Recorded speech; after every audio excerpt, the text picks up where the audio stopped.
Hi, it's me again, your favorite English teacher. I have a candle.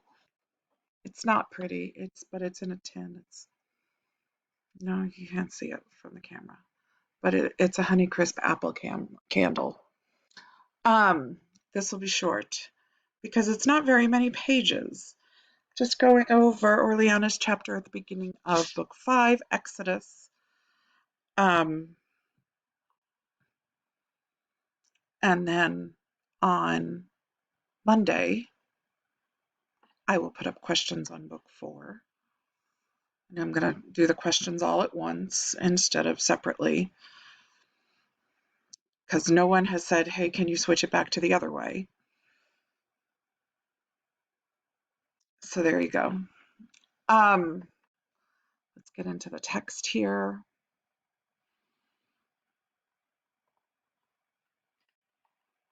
I went way, way back because I was reading responses, and there are a lot of people saying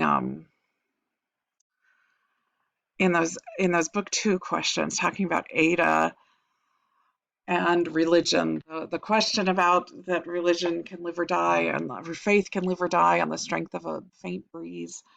Um, and students are saying, well, it foreshadows that Ada is going to give up religion. And it's like, Ada gave up religion a long time ago.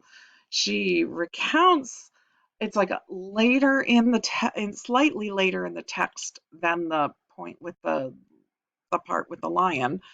Um, but it's a memory. She's talking about Sunday school and being punished and having to kneel on uncooked grains of rice. It's on page 171. And that when her punishment was over, she realized she no longer had any belief in God.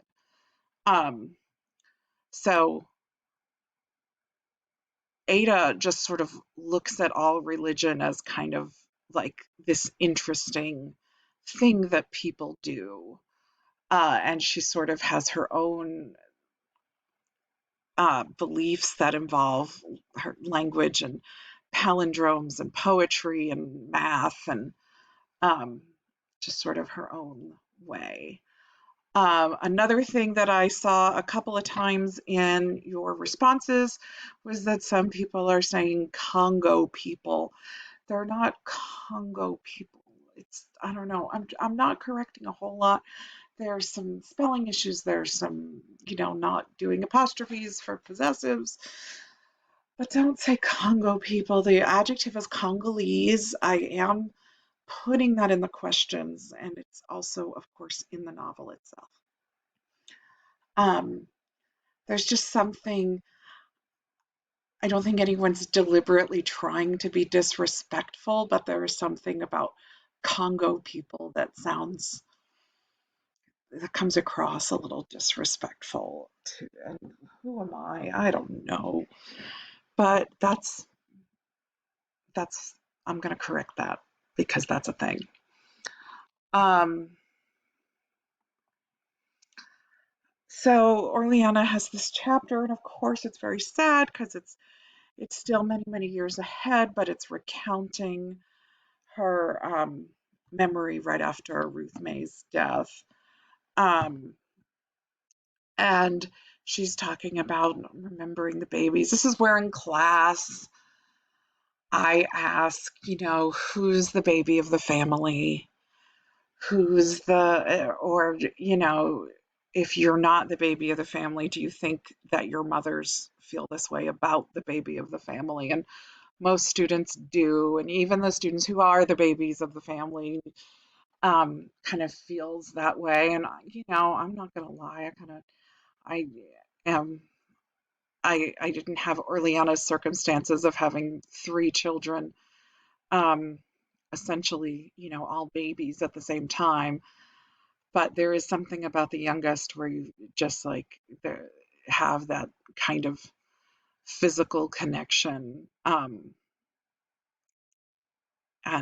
it doesn't mean it doesn't mean you love them more, but it does mean that, the baby will always be the baby. Um, so now you know my life. You guys know it anyway. So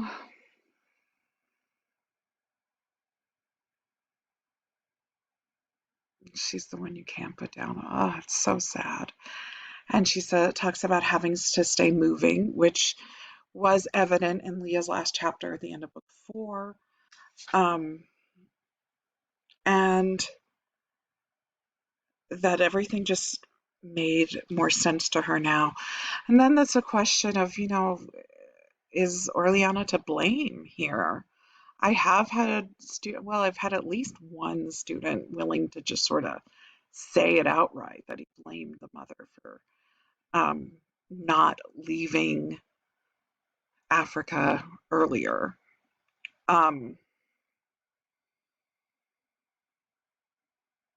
which I personally have a hard time reconciling to.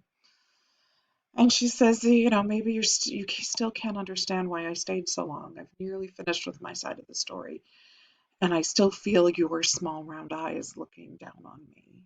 I don't know who she's talking to there. I wonder what you'll name my sin: complicity, loyalty, stupefaction. How can you tell the difference? This is page 383 in the text. Is my sin a failure of virtue or of competence? I knew Rome was burning, but I had just enough water to scrub the floor, so I did what I could.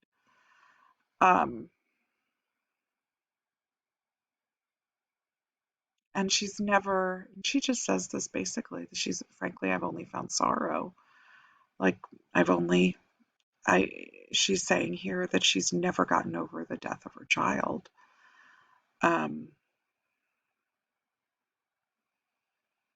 And she calls her 3 older daughters lock, stock, and barrel. They've got their own 3 ways to live with our history. And all of this section here in book 5, time is going to start moving very quickly.